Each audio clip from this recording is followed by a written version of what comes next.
Virginia time സ്ക്വയറിലേക്ക് enter ചെയ്യുമ്പോഴേ കാണുന്നത് premium ബ്രാൻഡുകളുടെ സ്റ്റോഴ്സാണ്.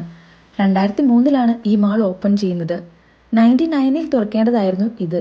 പക്ഷേ 1997 ഏഷ്യൻ സാമ്പത്തിക പ്രതിസന്ധി കാരണം വൈകിയതാണത്രേ. വെർജിയ ടൈം സ്ക്വയർ ഹോട്ടലിന് ഇന്റർനാഷണൽ സ്റ്റാൻഡേർഡ്സോട് കൂടിയ 650 മുറികളാണ് ഉള്ളത്.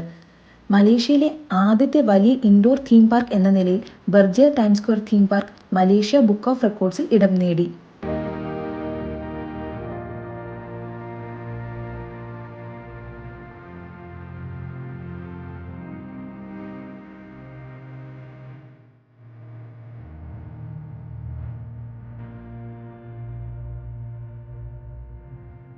വളരെ ഭംഗിയുള്ള പ്രീമിയം ബ്രാൻഡ് ഷോപ്പുകൾ കണ്ടുവന്ന ഞങ്ങൾ മറുവശത്ത് കാണുന്നത് ഒരു സ്ട്രീറ്റാണ്.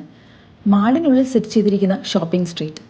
ഒരുപാട് ഇലക്ട്രോണിക് ഗാഡ്ജറ്റ്സും ബാഗ്സും അങ്ങനെ എല്ലാം ഇവിടെയുണ്ട്.